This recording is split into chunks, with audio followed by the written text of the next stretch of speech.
you got the script, and then you sent that over to Ryan, right? And Ryan, you read the script last night? Oh, yeah, I'm good to go. Okay, good. It's really rare that we have someone on that can do some cool stuff with a golf ball. But normally we just got some meatheads on that can't really hit a golf ball more than like 10 feet. You always think like the big guys can really whack the crap out of the ball, but not always the case, especially when we went to Top Golf, right? Yeah. Oh, I tried coaching Mark through just a simple golf swing.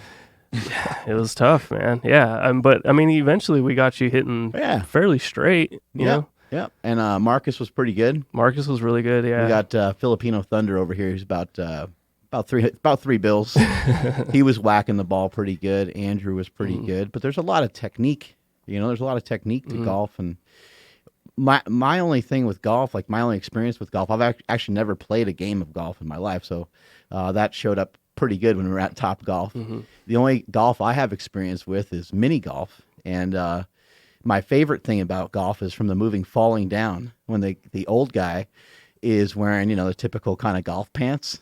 And the guy who plays the leading role in the movie, he steals the guy's golf cart, and or maybe he's just like pushes it down a hill or something. And it crashes into a tree, and the old guy has a heart attack. And the guy says, "Now you're gonna die in those stupid fucking pants," and he just walks away.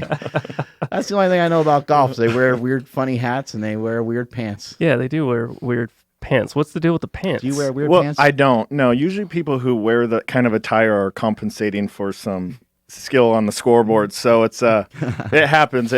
You'll see that, and usually when you in that type of attire, you're not the best golfer. I guess old school golf though, they kind of had like those cropped pants or shorts, right? It was normal back then, and some guys still wear that. I have some friends who wear that kind of stuff as a kind of a throwback, as an appreciation. But yeah, typically you shouldn't see that on the golf course anymore. So, man, you're really whacking the crap out of the ball. We saw a clip of you on Joe Rogan, and our buddy Charlie Zamora connected us. I had no idea that you lived here in town. I've heard your name kicked around before, but you have a Guinness Book of World Record, right? I have 3 of them. Oh, geez. 3 of them, yeah. So we have the Guinness World Record for longest carry drive on a golf course, which is from tee to where it lands at 430 yards. I also set at elevation. We did it in Park City, Utah. It was 495 yards carry. And then I did the Guinness World Record for ball speed, which is just how fast the ball's coming off your club. When we actually broke it again for a 4th record, but we had some kind of technical glitches, so we didn't accept that one. So we set 4 world records, 3 of them currently. You don't really look like a golfer. I mean, how tall are you? How much you weigh? I'm 6'4", about 277 right now. He's 287. These big guys, they get a little shy when their weight starts to creep up. They start getting shy in the other direction. It's kind of like a smaller guy. You throw an extra 5 pounds on, right? Yeah, all the time. Yeah. What do you weigh? Oh, 190. Right? I'm 185-ish right now, currently. Yeah. Throw a couple lbs on it. The bigger guys are trying to be smaller. But I mean, there's a lot of you're not a traditional golfer. Did you grow up playing a lot of golf? You know what? I never did, ever. I didn't pick up a golf club till I was 25 years old. And that's why kind of the story's, it's a little weird, but I was a baseball player growing up. So basically played baseball year-round, grew up on a farm, kind of picking up rocks, hitting sticks. That's cheating right there. There's a cheat code growing up on a farm. Yeah. We had about 3 channels. So it was either watch Bob Ross paint and the Magic Clouds or go out and chase animals and have them chase you and pick up rocks and hit them. It looks like your style is quite a bit different than kind of the range of motion that you see from most guys. Because you're a bigger guy. How does that play into your advantage? Well, it's crazy if you think about it, because Titus Performance Institute, which basically is the leader in the golf fitness side of it, I kind of broke every single mold they have with my thoracic turn. So normal PGA players around 42 degrees of separation in the thoracic spine, where some long drivers like James Sadlowski, they get up around 80 degrees, and I'm at 16 degrees, which is, so according to their mold, I should be swinging 80 miles an hour. I don't. I swing in the high 150s. So I really represent the normal golfer because I'm not that flexible in my golf swing, but I just know how to use it efficiently from the ground up. And so, I mean, you're able, what is it? You're able just to generate a tremendous amount of force in a short period of time? Is that kind of what we're talking about? It's like ground reaction time. So a ground reaction force. So basically it's like how an NBA basketball player in a dunk contest or when he's dunking in a game, he loads up and then he springs up. So I'm just very efficient at loading and using the ground to apply to the golf ball. And it's not as difficult or as crazy as it sounds. I just had to learn it giving my specific body type because I am a bigger guy. You know, I've had some really bad injuries in the past. And so it's just about tweaking my body to be the most efficient that I can. What's weird about it and what's quite different than, like, let's say, you know, bench pressing or squatting, or in your example of even dunking a basketball.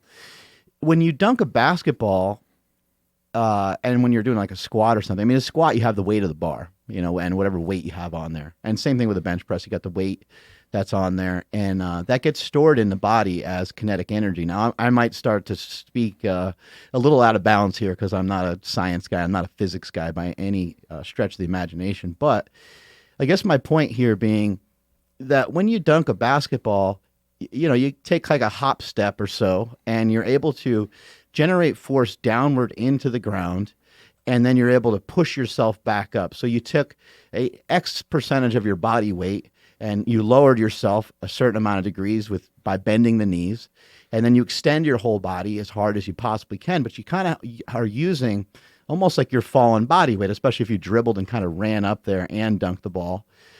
Now in golf, I mean, you're just kind of turning from your torso. So it's like, I guess that's why it doesn't make any sense you're able to hit the ball so far. Is that kind of correct? Yeah, and we have a kinematic sequence in golf, so it's about a coil. So we coil up with the upper body, the hips, then the legs, and that creates the pressure on the ground. And a couple years ago, which is interesting, and because you see a lot of really good golfers, like, you know, people who can hit the ball, Dustin Johnson, they pick up that foot to help them coil a little better. Well, my feet stay on the ground, which again goes against... Both are flat? Both are flat, which is bizarre because there's some great long drivers in the history of our sport, and all of them lift that foot up. Joe Miller, a good friend of mine, big guy as well. I mean, he lifts that foot all the way up. There's some guys that lift my foot stays on the ground, which should slow me down even more. But if I start lifting my foot up, I actually slow down. So a couple years ago, Joe Miller and I, we were in Orlando, and they have these force plates which measure the amount of force that's on the ground. And so at 250 pounds at the time, if let's say a normal golfer who's 180 pounds, they'll be lucky if they can. I was watching a couple clips of you whacking the ball, and it's hard not to laugh because of the, like, it just looks crazy. Yeah, see how my feet stay on the ground throughout until, you know, obviously the ball's gone, my feet will come up. But anyway, so the force plates, you know, if you're 180 pounds and you can put down 300 pounds of pressure, that's awesome. That's a lot. Obviously, amateur golfers are probably nowhere near that. Well, at 250 pounds, I tripled my weight. So I put 750 pounds of force on the ground, which is about 300 pounds higher than ever recorded. So more than any long driver in the history of the sport, I use the ground because my body, I don't have the body, I don't have the flexibility to do what a lot of guys can. What does this kind of force production do in the real world? Do you ever beat someone's ass? You ever get in any fights?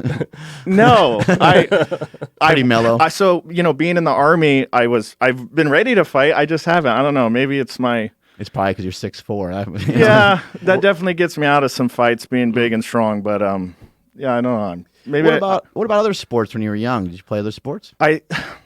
So I trained as an athlete at a young age, and I know we've talked about this before. I developed athletically at a young age, but I was a baseball player. I never played football, and the only reason I didn't play football because our high school, our coach was one of the top coaches in the country, Terry Logue, and I was so big in high school. I mean, I was 6'2", 200 pounds as a freshman. Jeez. And I didn't play football just to piss him off. So it's probably why I never played any other sport, just to make people mad. And I guess I got... Everyone in the school is probably like, you don't play football? You're like, nope. No, I played baseball. So I loved baseball. I was really good at it. And that was my passion, and all my free time went to practicing, which I know a lot of people don't like doing these days. So I practiced, but it was baseball year round. So have they, like, what other studies have they done on you? Have they measured... like the amount of force that you have, like in your rotation, you're saying this is like a spring, like you're loading things up. Right. Have they measured the pressure of you swinging the club back and not necessarily just swinging it forward? No, the biggest thing, it's about speed and efficiency. And that's why you're starting to see more golfers gain a little more weight, because they have this massive amount of torque with very little mass to support it, and that's a recipe for disaster. So that's how they hurt their backs. Exactly, and Rory McIlroy did that when he started. His swing is so violent, his separation is 3 times mine, but he was so thin, and the mass wasn't able to support it. And before I get to your point, that's why I'm gaining so much weight. I love gaining weight. I'm kind of addicted to the muscle gain, but the stronger I get, the healthier I get in golf. So, the golf world's not used to that, and that's what we're trying to break this mold, is that it's okay to be big and strong. You will be a better, healthier golfer. But as far as measurements, a lot of it's that ground reaction about how much pressure you're putting down. And I also have the fastest hands ever recorded. They were moving like just under 3,000 degrees per second from the top to the ball. So there's all these variations, and I've been plugged in TPI, and they've studied my swing, but it's just about measuring. Leaves them confused. Unfortunately, yes. Yeah. Greg Rose, who runs TPI, is a good friend of mine. I've kind of broke their mold. So now when you do like some power courses in TPI, you study my swing which is good for normal golfers, because I represent the typical golfer. Not very flexible, don't swing. My swing barely gets to parallel, but I've become the longest hitter on the planet. So I'm sure there's things that you do now that are kind of quote unquote par for the course with your training to kind of match up with some of the things that you want to do, and to help put a punctuation mark on the things that you do, refine things, make things a little bit better. But do you think that, you can kind of teach or coach somebody to do some of the things that you're doing without the background that you have? Like, do you feel that background, like, growing up on a farm, it's like, how do we replace that? Like Brock Lesnar grew up on a farm, and he becomes UFC heavyweight champion, and he's a mutant. He went out and played professional football for a little. I mean, the guy's he's a freak, right? Can we replace some of that with just pure training and skill and stuff like that, or do you need that body of work almost? Everyone can get better no matter what, and you've seen that in your gym here, but you will be limited by your potential. Now, if you raise your potential at a young age, that bar is going to be much higher for the rest of your life. So, no, we're all limited. And as we develop that fuel at such a young age, we have a lot more potential for growth down the line. But what I was able to develop as a kid, I would not be able to do now. I mean, even if you were 18 years old, you would, if you were not developed at 7, 8 years old, the ligaments, the tendons, how rubbery and pliable they are, you're not going to get it at that age. So we can work and make you more efficient given your body. But if someone were to develop at a young age, they're going to be more successful athletically at an older age. And you said you were in the Army. Why'd you transition out of the Army? What happened there? So I got very few offers to play baseball at a school, but the Army was somewhere I can go and play baseball, and I love computers. So I went as a field artillery computer systems specialist, and I was going to play baseball during the season. And got through training in AIT, which is the advanced individual training that you get after boot camp. I actually got a stress fracture in my L5. So my L5 cracked on both sides and started sliding forward against my spinal cord, which was causing, tons of pain, paralysis. About once a week, I was spending about 12 hours in the hospital just decompressing, getting medicine through. Brutal. So they kind of gave me, I wasn't able to play baseball. And they said, I would have to change my MOS and go into like a desk job basically at 18, 19 years old. And I didn't want to do that. So I got an honorable discharge, took my MGI Bill, went back to school, and continued playing baseball for about the next 7 years. And then when you went back to baseball, I mean, you were rehabbed enough to... Yeah, so, which is crazy, my story in golf, but as far as baseball goes, my back, it limited me. I mean, I threw gas, I threw 100 miles an hour, but I couldn't be healthy. My back would constantly pull me down. Just doing the stressful exercises of baseball, it didn't work with my back. I tried to do very well. Then I would get cut, and then I'm, going back to school and got cut, played, got cut, played. Just couldn't stay healthy long enough. When you got hurt, was it accumulation, or was it like something just happened one particular day? It's like a week. The L5 was a week. It was a weak link. So stuff that it would attach to just, it would fail. Basically, it was my weak link. So something, or the back spasm. So but even when you heard it originally, though, like it was just accumulative from... Probably the stuff in the Army mainly. Yeah, my doctor just having a weak spine growing up and a lack of mobility, just genetically is what caused it. And was there a potential future with baseball to where like it was like, man, if I can just stay healthy for a little bit longer, like, you know, the phone's going to start ringing? I was really good. I was a top prospect coming out of high school. But, you know, I lived in a town where nobody came to. Very small school. It was kind of basically a farm town. I mean, I love where I grew up, but we were off the beaten path for sure. You hit a ball 235 miles an hour? I did. I actually, so at Crank Golf, the company that I use for drivers, I hit 239 miles an hour down there. So 239 is my officially fastest ever. And then, like, I think when you're watching tennis, what are they hitting that ball at? Like 160 or something like that? I think so, yeah. Golf is definitely the fastest projectile in sports, so it's moving. I know the shuttlecock, which is the badminton, that goes a little faster, but it's only measured within, like, the first 4 or 5 inches. Yeah. I actually was a badass in some shuttlecocking, basically, if that's a term. It looks like the golf club is, like, bending as you're swinging that thing back. Is that kind of what's happening? It'll definitely arch for sure. Even though that's slow-mo, I'm taking that back really fast, and then that's swinging 160 miles on the way down. The club head is moving 160 miles an hour, and then the ball coming off there is at that time I was what kind of training are you doing for this this kind of explosive movement? Well, I do a couple different things. Obviously, I do the powerlifting for strength, right? I love the strength. That's the mass that supports the torque. You deadlift and stuff too? Or? I do. I don't do as much deadlifting or even squats because of my spine. So I have to really make sure my L5 is under control. And, you know, pertaining to golf, my back hasn't hurt in 10 years of playing golf, which is the weirdest thing, right? And that's why we're trying to help these golfers. And we even want to come see you is that, you know, people that get hurt during golf and they think they can't golf, but my back, I haven't had one spasm in 11 years now. So I like the strength stuff like this. Yeah, 585 and a Mad Dog slingshot here. You know, and obviously I'm kind of doing a modified because I have to be careful with it. But, you know, it's funny how we were talking about, I wanted to do bench. I knew I was getting really strong. I was doing 200-pound dumbbells and I was like, man, I really want to bench, but I don't want to get hurt. So that's why everyone was like, well, you need to talk to Mark, get a slingshot. So I got the slingshot, and my goal was 500 pounds. That's my buddy Andrew and I. My goal was 500 pounds, and it just kept going up and up. And, you know, obviously modified, and right. I don't want to go down to my chest because that'll put too much stress on my shoulders, but just 90 degrees, and with that slingshot, I put up 585. Well, you know, and the thing, too, is, like, sometimes people will watch stuff like that, and they'll be like, oh, why isn't he going all the way down? Even though you're explaining it. You know, what I always try to explain to people is, like, sometimes there's people that perform at a really high level, and they don't really, like, you don't need a lot of science on why you're doing something. You just do it kind of intuitively.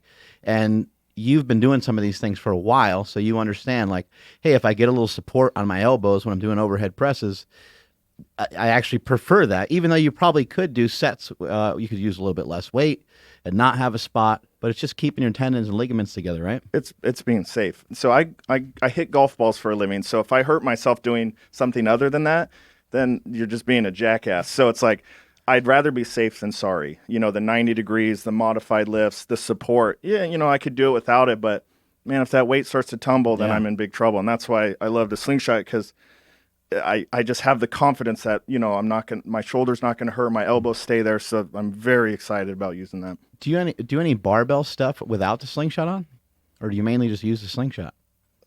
Now it's the slingshot. Before I didn't, but that's why I stayed away from a lot of those exercises, because of the confidence. I didn't have enough confidence to do that much weight. So when I was doing, like, you know, the squats, deadlifts, I would just do little golfer weight. And then I'm sure people that are watching right now are probably like, well, what the hell does a bench press have to do with swinging a golf club? You know, we go back. Strength is an amazing thing to have. Power is an amazing thing to have. Using those together, because they are different. You know, you can be the strongest guy in the world, but not hit a golf ball far, as you were telling me some of the guys you had. Or you can get a guy who probably weighs 150 pounds that kills it. So if you can have both of those, it's very powerful. And that's what I do. I've been able to use both of those together to create a career for myself. I want to get Kaylor Woolham out here. He's deadlifts 940 pounds or 937 pounds, weighs about 220, 230, somewhere in that range. And he could whack the hell out of a golf ball. I can't remember exactly how far he said he could hit it, but it'd be great to see you guys work together. That'd be a fun project for you. You'd be like, oh, man, be licking your chops. Like, I can turn this kid into a monster. Right. Imagine if we can get him to gain some weight. Yeah. You were kind of mentioning, being heavier. Now, I know that kind of before Tiger Woods or around Tiger Woods' time when Tiger was in pretty good shape and when he was dominant, you saw a lot of other golfers starting to exercise more, starting to pay more attention to their strength training. And there was less and less guys that were kind of like John Daly. But is golf a little bit like powerlifting in a sense of like, kind of mass can help move mass, period? Doesn't really matter if you got a little extra fluff on you? No, I mean, you're exactly right. And that's what we've talked about before is that now we are learning. You can't refute science and facts, right? It's the more mass you have, the better your body will be able to support it as far as an athletic movement. So football players, basketball players, look at Usain Bolt. He's a big, huge runner, but he stays healthy, right? The guys who get hurt are the marathon runners that don't have any mass. Their bodies literally fall apart. So nowadays, you want to build mass to support the torque, especially in golf. There is so much torque. I mean, these guys are 40 years old, and their careers are done because their bodies just fall apart. So by having some mass there supports the torque. It's actually interesting because now that I'm thinking about it, like what I hear about golf the most is I hear so much about the lower back. Yeah. And it's amazing because in powerlifting, it's not like there's no lower back injuries. Of course, there's many. But a lot of powerlifters, like the lower back is usually kind of like the last thing to go. I hear a lot of elbows, a lot of hips, a lot of knees. So it's almost opposite of what you think because all you're doing is swinging a golf club. There's actually how much does a golf club weigh? Just a couple pounds? Yeah, 300 grams maybe. Yeah, it doesn't weigh a whole lot. So it's interesting, but because you don't have any weight, you're able to move your body so fast that I guess your body's going to have to figure out a way to almost like you were talking about winding up. Well, now we wound up. Now we got to figure out a way to unwind, right? We got to figure out a way to like decelerate. Do you do anything specific for that, or you just golf? No, acceleration, deceleration is the most important thing in golf because we have to be able to use the power to build it up and then to apply it, which is like that efficient power. It's like a fighter. When he goes to throw a punch, his left side is decelerating, so his right side can move through. Same with powerlifting. So it's very important. Now, you can't necessarily work on that. You can do over-under speed training. That'll help with that kind of stuff. But what's going to help with the decel is having enough strength and power to control the acceleration. So you cannot accelerate without deceleration involved in the golf swing. So the mass, the strength will help support the acceleration. It will make you better, period. How much have you like studied this? Like how deep down this rabbit hole have you gone? Have you gone as far like study physics or communicate with a lot of doctors and stuff like that? I've always told myself if I was the smartest person in the room, I am in the wrong room. So I didn't have the passion to learn all this, but I surrounded myself with the smartest people in the fields. And like I mentioned, I am and have been addicted to getting better. Bigger, faster, stronger, healthier. I'm addicted to it. And it's like, it helps in a lot. It hurts in a lot of things. 'Cause even if I'm hurt, if I have a little injury come up, I try to push through it, which is not always the best thing. But I'd always talk to the top minds. And because of what my swing has unlocked, I've been able to talk to some of the greatest people, including yourself. I mean, this is the kind of stuff I love because now I will take what we talk about here and apply it. And then it makes me even better. It's a great message. I love your story. The fact that you're in the Army, you get hurt, you try your baseball player most of your life, couldn't quite make the baseball work out the way that you wanted, highly competitive. You said you ended up being a pitcher for a while, is that right? Right. And do you think a lot of that background with pitching is kind of what developed the speed and power through the hips? Absolutely. Shoulders, your glutes and shoulders are probably the fastest things in your body relative to, acceleration. So it's kind of booty, that peach. Yeah, you want that butt. The glutes and what my trainer always harps on me about because I have a weak my glutes are very strong, but connectively my left one is weak. So we work on that a lot to activate that to support that torque a little better because so I have a broken back. I still have a crack in my back, but I haven't had lower back pain in 11 years. But it's because my hips are very strong. Now my hips will if I can golf 36 holes a day and never get sore. But doing long drive when you're pushing your body to limits where it's not supposed to go, then you get a little sore and stiff, like my hips get tight, my SI joint flares up a little bit, but that's just because of the sport. But my back doesn't hurt. Your lower back should not hurt in golf. If it is, you're doing something wrong, and that's why we want them to talk to people like you so they can get fixed, get right, and then they can play golf into their 80s. I'd love to have you do some stuff here at Super Training, like don't know how much of the stuff you've seen that I put out, but like recently I've been using the weight releasers a little bit more. And that's something you put on the side of the bar. I've seen it those. Stays on the bar, for the lowering portion of the lift. You can use it on squats and you can use it on bench. And then it comes off, it comes off like right at the bottom of the lift. And it's, like I did a bench the other day with 455, then plus 66 pounds of these weight releasers. So it's 521 pounds on the way down. And then it's 455 on my chest. You can see the video playing here as they snap off, boom, and then I press. So it's a lot of what you're talking about where, I'm winding up, I'm coiling up. And not only am I coiling up, but I'm coiling up with weights that aren't even going to be on the bar anymore for when I go to press back into it. So in theory, I'm putting like more force into it than you normally could. Kind of like, like if you were to swing the golf club, or if you were to just hit the ball without swinging backwards first, it wouldn't go as far as if you swung back first, right? And same thing with like dunking a basketball. Like it's a lot easier if you have a step or two in there to be able to dunk it. So it'd be interesting to kind of have you do some of these training methods. Have you ever trained with bands or chains or anything like that before? A lot. Bands especially. My trainer loves doing that, and that's a great way for golf. And like to the exercise. Who's your trainer? Greg Johnson. So Greg Johnson, I can talk about home all day. He's great. I've been working with him a long time. Without him, I would definitely not be here. So he kind of took all my madness and chaos and turned it into order. So he's awesome. But what were you doing before that? Almost like bodybuilding?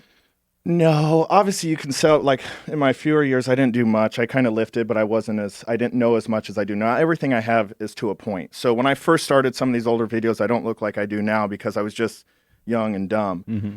But I realized I'm like, oh man, I can actually be good at this. I want to get big, strong, and fast. So everything I do relative to lifting, power, strength, speed is to golf itself. So, I'd like to do some more of the heavyweights, but I build my body for golf. So, because you can see I'm not the most flexible guy in the world. I just swing the golf club faster than anyone ever has. It's I don't know. It just happens. But now that I have it, I'm addicted to making it even better. Have you and your trainer done some stuff, and then you've gone back to him and said like, hey man, like, kind of slowing down a little bit, or I was too tight the other day, or whatever. All the time. A lot of feedback, right? All back the time. And forth. But that's how we grow dynamically. Is that we're the sign of a good coach. It's a product. Oh my, yeah, you'll love him. He's great. He's a big fan of yours. Oh, cool. But this is a product, right? So it's me as a person, but I'm also a product. So if that product starts to slide or not where we want it to go, we make it better. So it's a product. And he's obsessed with making me better as much as I am. That's a huge sign of a great coach, because a lot of coaches, they just want to influence you with what they know, and right. they're not obsessed with influencing what's best for you, because it might go against something that they have. But when you work with someone that's going to set like a world record, or you work with someone who's kind of like knocking on that door, the rules are always a little different. Sure. We had a guy here named Eric Spoto who ended up benching 722 pounds raw. Jeez. This is an absolute monster. I mean, he just unbelievable strength. But Eric missed it the first time in training, and I helped him. I helped prep for that contest, and I helped prep him for the next time he went out too, and he did end up breaking the world record. But what I told him in his training for the second time around, I said, you know what? Here's the truth, man. Nobody knows anything about this. This is uncharted territory. Yeah. So I can give you a lot of guidance. I can give you a lot of advice, but I need a lot of your feedback, because I don't know I have no clue what it feels like to bench 722 pounds. So you get into uncharted territory and all hell breaks loose. So when I went down to TPI, because a lot of the people around me and some outside people were telling Greg Rose, like, hey, you got to check this guy Ryan Winther out. He's a freak. He's doing this. And Greg's like, almost like, I don't think so. That doesn't work. The body doesn't work that way. So eventually enough people bugged him. He invited me down.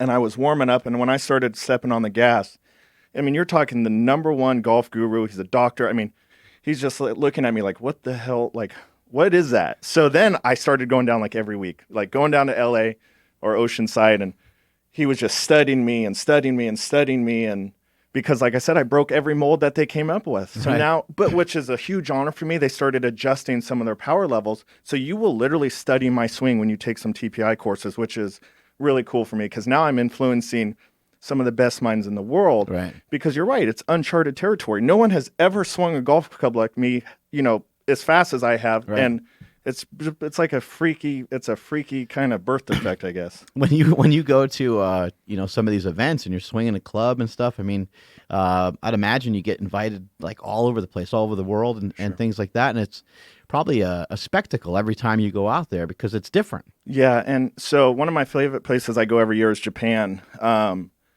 they wanted me to play in the Sapporo Open, which is an actual golf event, a tour event, because I play good golf too. And I was playing in front of Ryo Ishikawa, who's Japan's he's huge over there. He's probably making $100 million a year. Jeez. He's massive. And when they're announcing me, I'm playing in the group in front of him. We probably had 2,000 fans out there.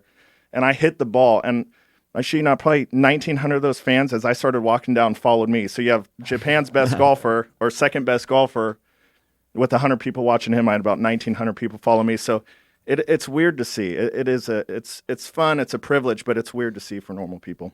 It's still kind of a niche thing, especially to be able to hit the ball the way that you do. So it's not quite the same as, being the best golfer in the world, but it must feel really good when you get recognized, because when you do get recognized, it's probably by a real loyal fan, right? And they probably flip out. Yeah. And I'm definitely not an ego guy, but it's a lot of people know who I am. They just don't remember my name. And they're like, "You're that guy who hits it really far." And I was in Sweden, believe it or not. And there was a guy over there. I had a custom shaft made, with my name on it, a golf shaft. And there was a guy at a driving range we went to hitting it. That was kind of like an aha moment for me, where I'm in Scandinavia at a random driving range, and there was a guy there hitting my golf club. So that was pretty fun. Yeah, that is awesome. But what other types of things are you doing in your training? I mean, are you working on your mobility and stuff like that too? Yeah, mobility, flexibility. We don't want to change my thoracic too much because it's how I get a lot of my power. But mobility, stability, we do a lot of hands-on work because I am big and I get tight. So, my trainer, he has me dialed in. So basically, he tells me what to do and I do it.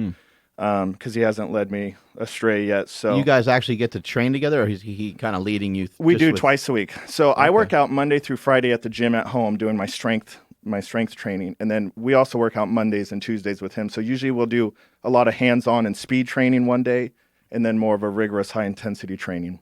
And the speed stuff, we got deflected a little bit for a second because I threw in another question. But with the bands and chains, how are you guys using that? Just a lot of activation, like core and glutes. So I do a lot of my dynamic warm-ups with bands. And then chains are good because they're progressive, kind of like we were talking about your, weight releasers, yeah. Yeah, because it's a dynamic movement. So your body is having to adjust mid-movement, which is what golf is all about. So as I have all my speed and power going backwards, now I have to go the other way. So my body has to activate, my core activates. Just like when you're doing this, your core is probably getting a tremendous workout because it has to adjust, it has to stabilize to push up the less weight, the changing weight, the dynamic weight. So we'll do a lot of stuff like this just because you want to change, you want to, disrupt your body so it's not making a static movement. Louis Simmons has kind of famously been quoted as saying, that you just lift heavy and you lift fast, and you don't necessarily do sports specific stuff.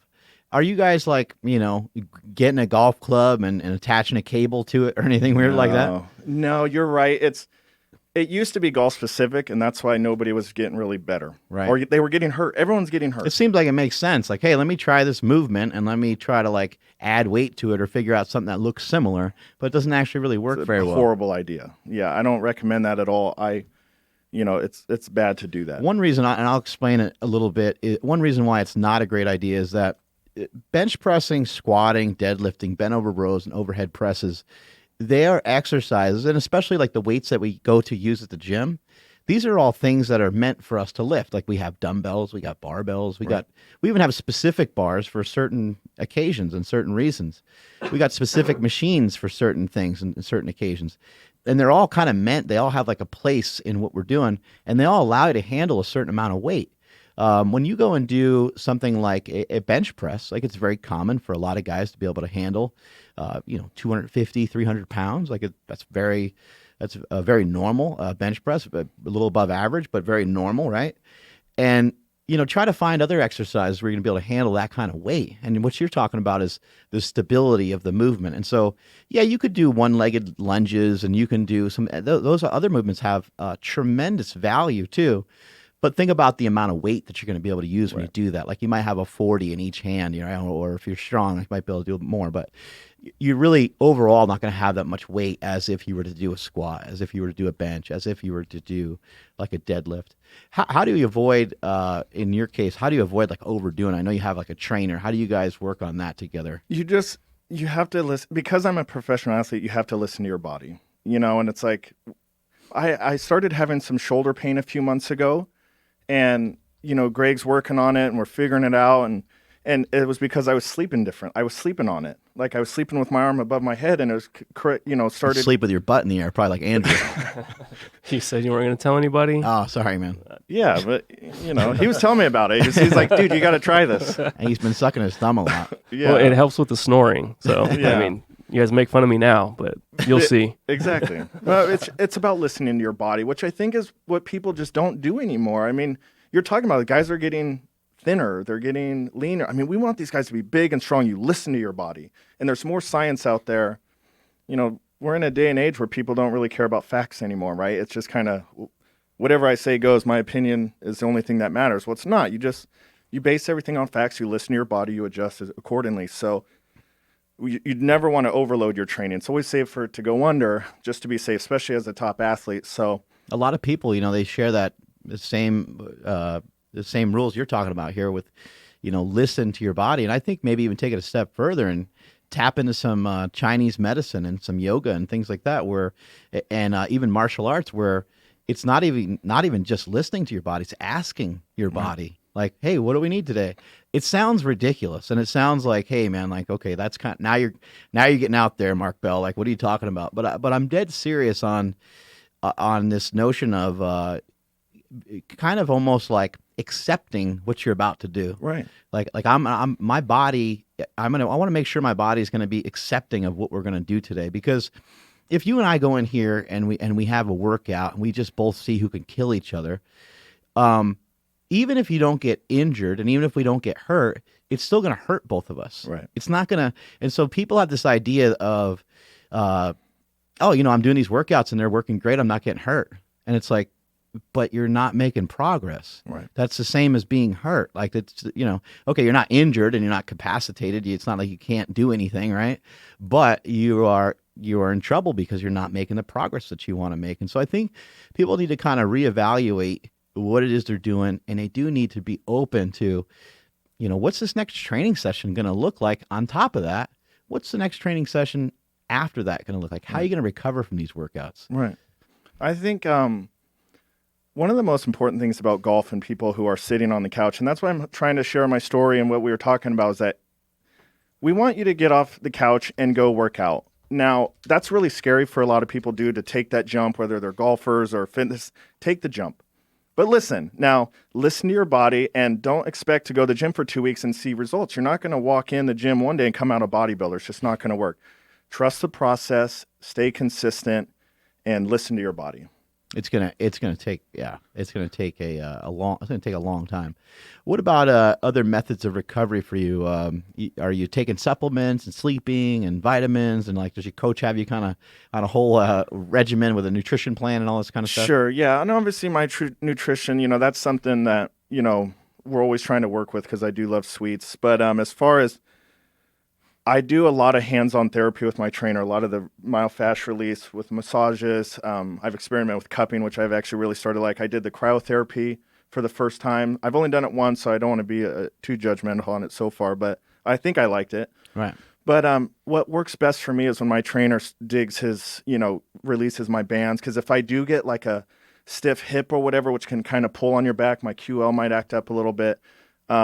He just grinds on it. We have those therapy guns that just hammer. Those things work great, don't they? So, I mean, they hurt. Yeah. They, when you put them on your, bands, I mean, it's crazy. You feel like you're going to pee your pants. But that's probably my favorite. That's the stuff that works instantaneously. And then I can go out and have a killer workout, and then we close up with the same. I think nearly everybody's tight through those areas. Like for like the area, and it's all very sensitive, but the area kind of like from like your belly button down to like the top of your quads. It's just like it's all a very dangerous area to be working. But you can get a lot of quote unquote relief out of it if you can release some of the tension through there. But you're right, man. It pulls on your back.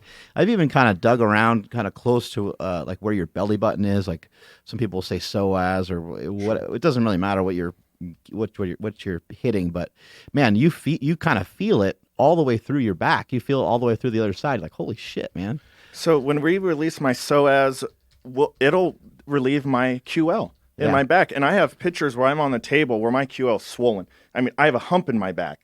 But you can kind of release it and, get the inflammation to go down, but that's caused by my hips. So if we're working on my hips or my psoas, it'll release that back strain that I do have. So I think that's the most important thing. Yeah, sometimes it's very uncomfortable. It hurts like crazy, and especially using that gun. But that's instant relief for me. Instant relief. What about upper body? You do anything for upper body, like mobility or anything like that? Or is it okay for your upper body to stay kind of tight? I think you want your shoulders loose. You want your core tight. You want, your forearms tight. You want your wrists loose. So it's kind of like mobility, stability. So there is a reason for the madness. So everything with our workouts, we're very specific. You want some parts very stable, very still. Then you want other parts. Is that loose. Maybe part of the reason why you don't have wrist wraps on when you're bench pressing? Or you just don't have wrist wraps? No, that's just me being a dummy, right? So, like I was talking about there, it's like the sling. So I wanted to do the bench press and I wanted it, and I was like, I'm just going to do it. But I wanted to use the slingshot because of the confidence it gave me. And I'm telling you, like I said, my goal was 500 pounds. And I hit 500 pounds like 4 times with the slingshot. I was like, oh, that was really, like, I can do it. Right. And then we kept going up and up and up, and we hit 585. And I was like, okay, I'll try 600 later. But that gave me the confidence. So those wrist wraps will change my life. It'll make a big difference. I'm going to use those because these are my money makers. That's the last in the kinematic sequence is that release. So if I hurt my wrist, I'm out. Right. I'm either done for a year or it jeopardizes my career in whole.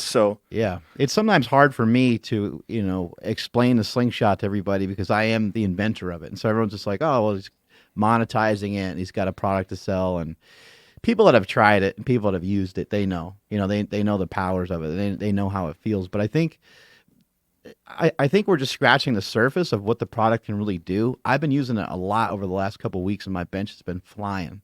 There's other reasons too. I've been really consistent with the heavy training. I stopped squatting. I stopped deadlifting as much as I have in the past, and so I am putting a little bit more attention on the bench press. But it allows me to handle weights that I normally wouldn't handle. It allows me to hold. If you think about. Sometimes people will think, oh, this piece of equipment hasn't been around before, so we don't know what to do with it. Well, it's actually not true. These methods have been around forever. People have been statically holding heavy weights for a long time. And so if you think about when it comes to something like a bench press, if you're to you normally handle 300 pounds in a workout, and now you're handling 405, even just the simple act of holding the weight, that's a method that people were using 20, 30, 40 years. Exactly. I mean, people have been doing stuff like that for a long time. Now you don't have to just hold it, though. You can move it. Slingshot will allow you to move it. So for a guy like yourself, maybe a couple of years ago before you knew about the slingshot, all you could really do is hold it or do a partial range of motion. Well, now you can bring the weight down further. You can get some of that elasticity and support from the slingshot and then blast the weight back up. Right. And you got a lot of golf is about stability, right? Core stability. So farmer walks where you're literally just holding the weight. But by doing that, your core is stabilizing. Everything is stabilizing in order to do that weight. And you and I share a bond over the fitness. But where we're polar opposite is I'm a golfer. Right. And the slingshot for me, on top of everything that that it does, for me, golf is about confidence. If you are confident in your game, you will score better. Like the close. If you look better, you will play better. It's proven science, right? I mean, it's what works. So golf is all about confidence. And if you hear tour players or Tiger Woods talk about after winning, who's real confident with his putter, you can make anything. What the slingshot did for me, I wanted to do these weights. I wanted to try some excessive. I mean, what's the point of putting all this muscle if you're not going to, trying to use it sometime? Right. I've been busting my ass trying to get big and strong, but I was too scared to do certain workouts. So I bought the slingshot. I tried it. It gave me confidence. I wasn't going into it to try to up my bench. I was going into it because I'm a golfer. I didn't want to get hurt. By putting the slingshot on gave me 100% confidence that I can do that exercise without hurting myself.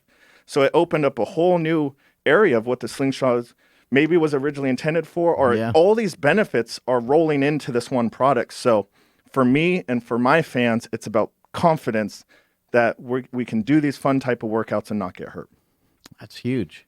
Do you think some people have a hard time understanding like the bench press, like why the bench press for golf? Like, is it important that I build up strong pecs and triceps and shoulders for golfing? Sure. Well, shoulders, yes, absolutely. Shoulders, glutes, like we talked about.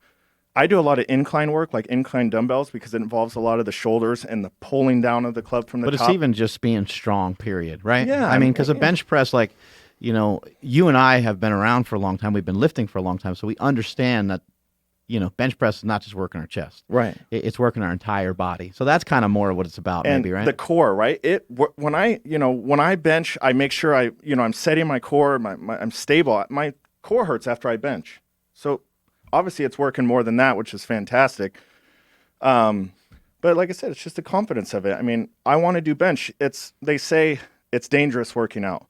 Well, it's dangerous being weak. So I'm a cord-fed guy. I grew up on a farm.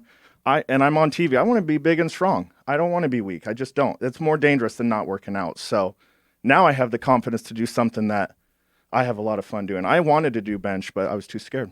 Do you do sprints or jumps or push-ups or something that, like for speed too? I don't do a lot of push-ups, but running, sprinting, jumping. Yeah, that's maybe what I should have said, you guys. I have a pretty high vertical for being a guy who's 280 pounds or 277 pounds. So, excuse me. So jumping is that explosive, right? It's that building the ground, jumping up. So jumping, running, sprinting, shuttle run, stuff like that is so important to develop as an athlete. Other golfers like listen to this right now. They're like, man, I don't know if I want to be sprinting.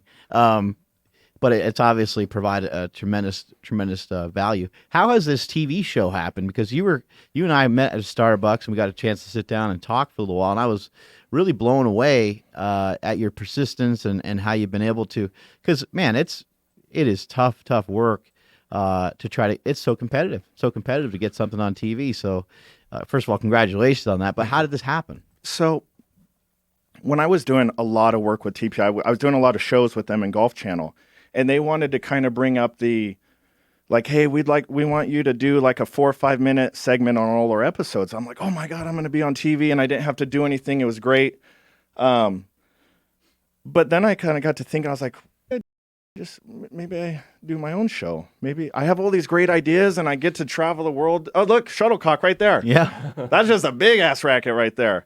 So I had all these great ideas. I mean, dude, we get to travel the world having fun. Who doesn't want to, film that? So I had an idea. Lee, the director of Comcast at the time, was a friend of mine. I did a lot of their shows. We went out golfing, and we were doing the Oakland A's at Round Hill Country Club. And there's my trainer right there. That's Greg. Oh, okay.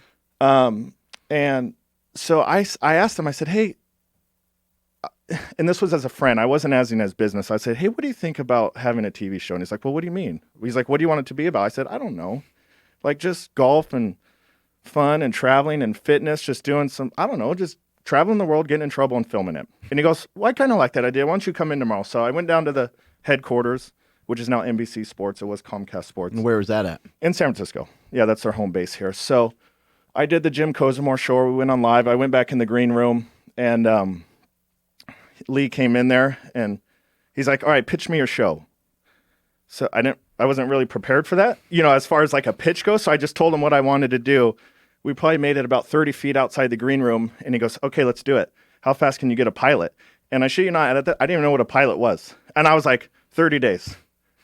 And then I kind of looked at, I had a couple of buddies there. Who's going to fly this plane? Yeah, exactly. He just gave me the keys to a plane and told me to fly. And I said, sure. Yeah.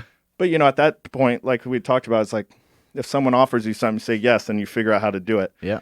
So I said 30 days. Okay, that's good. He's like, all right. And they gave me a date for my airtime. And I was like, oh, shit. Like, I didn't even know what I got myself into. I was so in trouble. So I did. I went home. I Googled a pilot. And I was like, oh, man, I got to do an episode. Okay, so we figured I was hoping to have a year. You usually have a year to plan and coordinate and produce.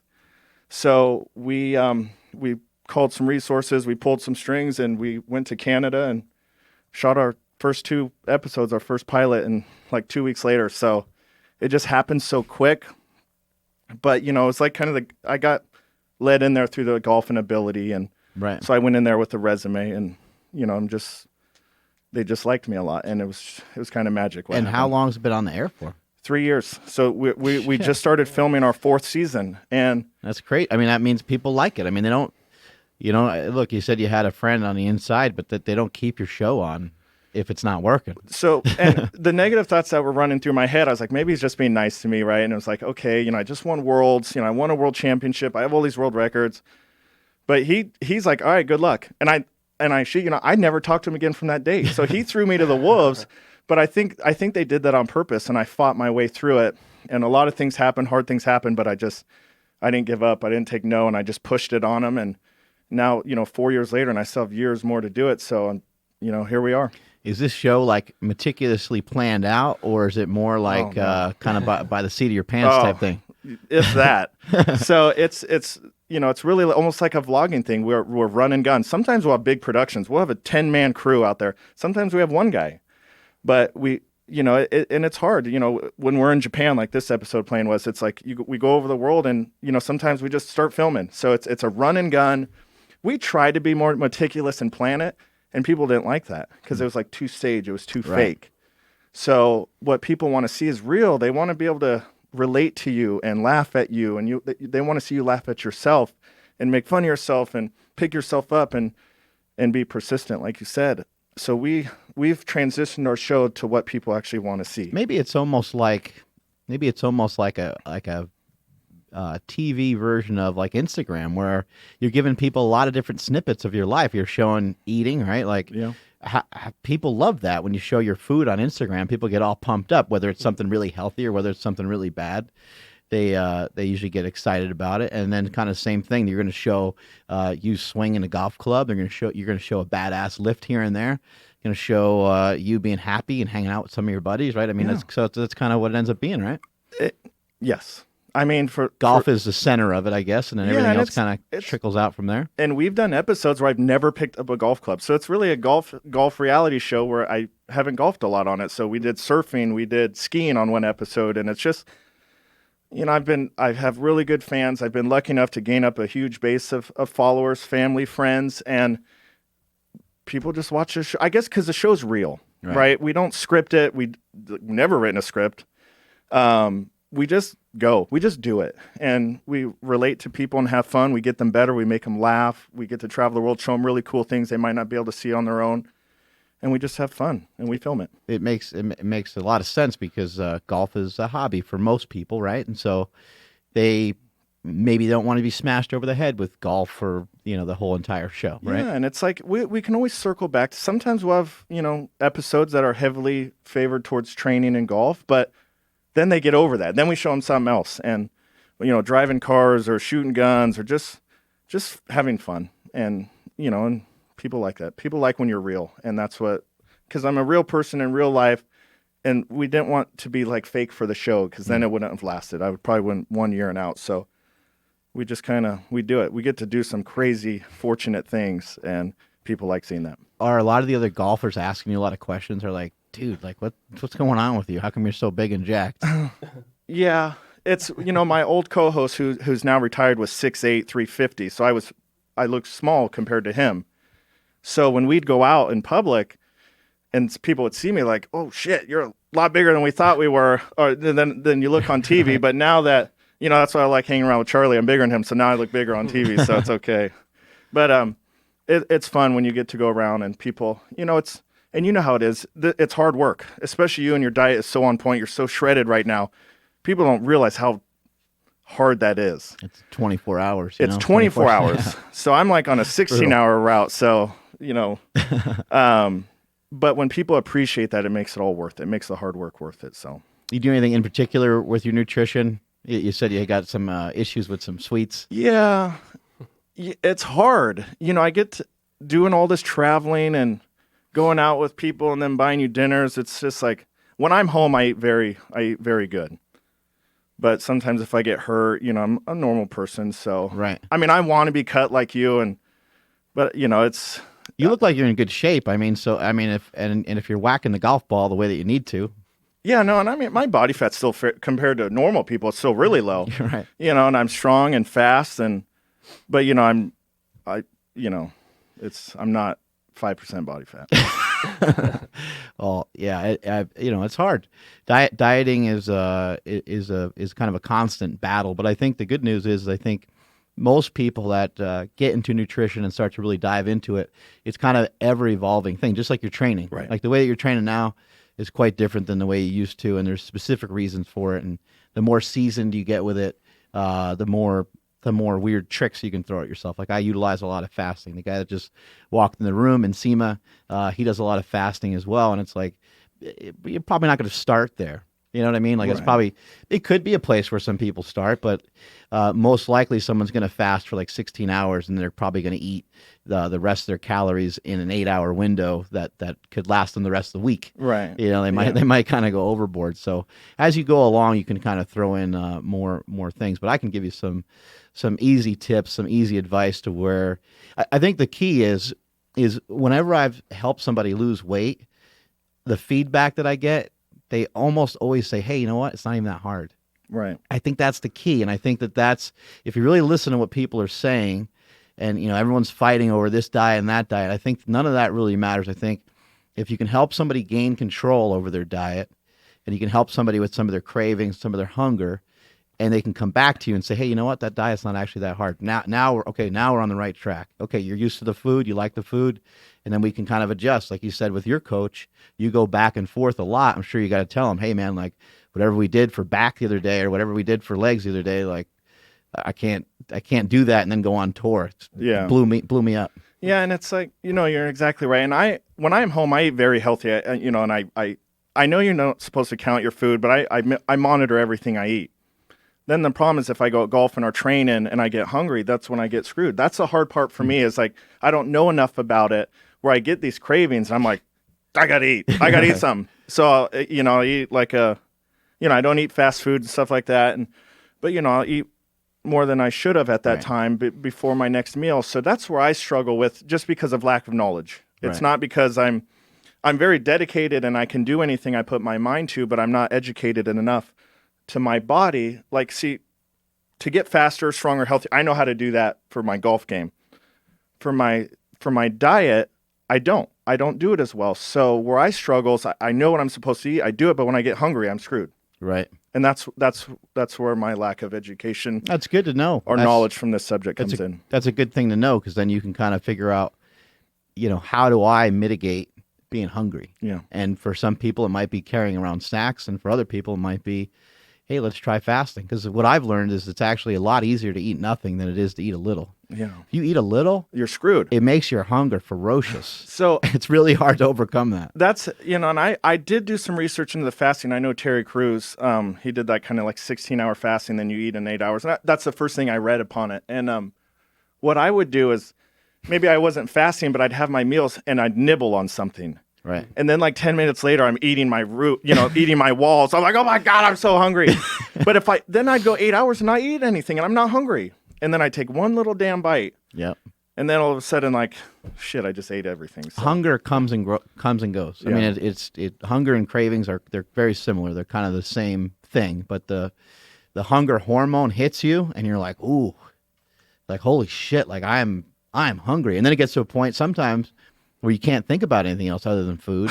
But then if you can ride that out, if you can hold on to that for just a minute and be busy or do something, then usually you're fine again. And they actually will show like, people that fast for 2 or 3 days, which starts to sound absurd, starts to sound crazy, people that fast for 2 or 3 days. But once you get past like 18 hours, you literally start to not care anymore. And they said the deeper you go into it, the less you care. They have to even kind of convince people once they start fasting for 3 days, hey man, like, this is not a great idea if you really go beyond where you're at now. So it sounds insane. It doesn't make any sense when you're a big guy and when you're hungry all the time, but it really does truly work that way. And so it could be something to play with. But first thing I'd do with you is just get you used to the food. I'd get you used to different foods, and I'd work on having you to try to meal prep a little bit. Yeah. That way you can safeguard yourself against all the junk that's out there. Yeah, and that's you said exactly right. That's my problem. Is like I'll eat perfect and I eat exactly what I'm supposed to. My body feels great. I'm performing at a high level, both in the gym and the golf course, because I eat to perform. So I eat my proteins. I eat my chicken. I love steak, but I try and only eat it a couple times a week. And I know there's, some information out there, you shouldn't eat it or you should eat it, whatever. But right. It's those cravings that I get. Man, I feel like I could eat, my countertop. But then if I just try and avoid it, it gets worse. Well, hanging out with Charlie's not great. I've never seen anybody eat faster than that guy. He's terrible. Yeah.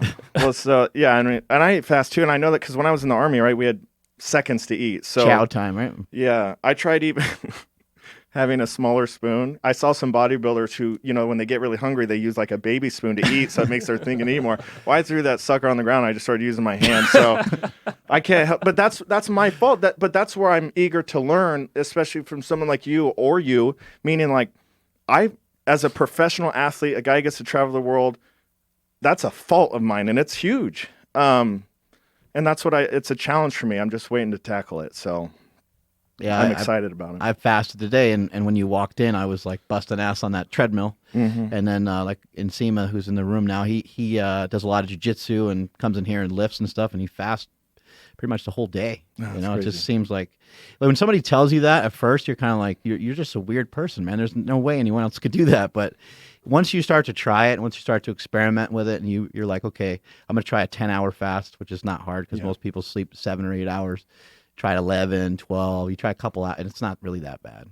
Got anything, Andrew? No, I was just going to say, and you get a lot more tasks done too when you're fasting because you don't have to worry about, even here just like running to the microwave or whatever it is. But you could set it up with your schedule, especially with your golf game, like when you're probably out on a course for probably a long period of time. But, and for travel, it would be huge because then you're not going to like, oh, I have to eat because I'm hungry. So, there's only like, there was the video of you eating Jack in the Box, which the tacos looked amazing. But, you can Jack in the Box. Yeah, you can avoid that kind of thing. I know. Yeah, that was like 2 years ago. That is I know it was an old one, but still. Wait, I want to share something real quick. So what you said, I've actually never heard anyone say that. And it hit me. I'm like, oh shit, like that little nugget right there I think is huge. So I can go out to the golf course and train for 12 hours and not even think about food. The minute I come home and snack on something, the floodgates open. Yeah. And I don't think people know that. No, seriously, don't. I don't think people know that because that is my number one struggle. I can fast. That guy's Jack. I probably can't do what he can, not what you guys can. But I can go 12 hours. I can golf all day. I can play 36 holes. I can go to the gym. I can train, and I'm not hungry. We decided he doesn't count because he's Nigerian. Oh, yeah. So yeah. it's like just unfair. Yeah. So, but I think we blame it on that. We need to share that with more people is that if you are hungry like that, don't nibble. Because it opens the floodgates. With me, that's all my story. Nothing else need to be said about that. That's what I do. I open the floodgates. It's game over. I think most people make a huge mistake with snacking. I think like if we could eliminate a couple things, snacking and fried food. That'd be snacking, fried food, and calories in your drinks. Yeah, I think most of America probably wouldn't even really need a diet if they just did that from the time they were kids. Yeah. But how do we not do that? There's so many, so many yummy foods and so many little snacks for kids and everything else. So. That's the one thing I have going for me. I don't have any calories from drinks. So I couldn't tell you the last time I did other than probably a cocktail, right. Occasionally. That's it. But it's the snacking, damn it, that gets me. I'm telling you, I can all day. One little and so what I'll eat. Just think about it this way. Like snacking is it's just not productive. It's horrible. It's horrible. It's not productive towards like being big and jacked. It's just not it's not enough fuel to really do what you're trying to do. Right. So it really doesn't make any sense. So it doesn't matter anyways. It's taking up space of something that could be of quality. So you're in a way you're robbing yourself. Kind of think of it that way. It's a gateway. Now that's easier said than done because this shit tastes so good. Yeah. So it's still easy to reach for some chips or get a sandwich and some Doritos or something, right? It freaking tastes amazing. So it's hard to avoid that stuff. And, and my wife, she's got food around the house that she tries to hide. And sometimes I find it, sometimes I don't. But I try to have like these healthy fig bars, right? So it's healthier than eating a Snickers bar, something like that. So I'll eat a fig bar and I'm like, okay, good. And then like 10 minutes later, I ate 10 of them. I'm like 800 calories and 200 carbs and I'm still hungry. Right. Just because I had one, so... Well, I know a lot of times, too, people will say, they're like, man, it's hard for me to eat enough. And it's 9 times out of 10 when you talk to those are people that snack. You're like, man, you're screwing yourself over. You could really be filling your body with more nutritious options, rather than just filling yourself with bread or whatever it might be. Now, how often? I just want to ask you a question. How often do you actually talk about that? Because for how much I talk about fitness and golf and food, how come I've never heard anyone say that? Seriously. Yeah, I talk about this every show, pretty much. Yeah, we talk about it. I'm trying to just, I talk about all kinds of different nutrition stuff a lot. Right, but especially as of late, more and more. Right, because this is what you. How do we get that for regular, just your average person who's sitting on the couch? That's who needs to know this, because those are people who suffer from this. Goes back to what we talked about at Starbucks, buddy. Let's get it going. God. NBC, here we come. We can make $1 billion off that. And how stupid and tedious that might sound, that's my weak point. That's crazy. I've never heard that. You're off the team. Damn it. And you didn't even lift here yet. And you already got kicked out. Dang. What do you have coming up? Another season of Driven Golf? Yeah, so we officially just started filming last week. We're not going to start airing probably till early May. So we have a couple months. We're doing the logistics now, setting up, getting partners, strategic partners. We've been meeting with a lot of people. We have meetings today, 3 tomorrow. So it's been a little busy. And Charlie, he won't slow down. So I'm just trying to hold on to him and get it done. And he's been a blessing to have here, because I'm the athlete. I love producing. It's harder for me to get out on the front, and that's why my social media is really far behind. And I needed someone like Charlie to facilitate my ideas for me and get them out there. So it's been really nice. So we're just working on that, and I'm still training every day, starting to hit a lot more balls, and nothing crazy planned too much. I'm kind of in the off season right now. Okay, cool. Anything else? Yeah, lots of traveling, lots of unfortunate bad eating. Do you have any crazy traveling poop stories? Oh yeah, poop story time. Yeah. Poop story time. Ate something weird traveling. Yeah, in Japan, you probably had some weird food. Well, Japan. Here we go. Not on this trip. I think it was the year after. It was last year when I went to Japan. Bubble guts. Japan Airlines is great, super nice people, but their and even I'm in business class, their bathrooms are really small. So I only had to go to the bathroom, but I should only been in there like a minute, but because the bathrooms are small, I had to. Shit got out of hand, for lack of a better term. So, believe it or not, one of the stewards came in there and helped me. So, 280 pounds, I don't fit in that. Shit. You had to shit with the door open. Yeah. Your knees were hitting the door, they wouldn't shut. It's when you're a big guy with a smaller toilet, it's harder to aim. So. Oh no. Yeah. Yeah, it was. You went upper deck. Yeah, exactly. I did.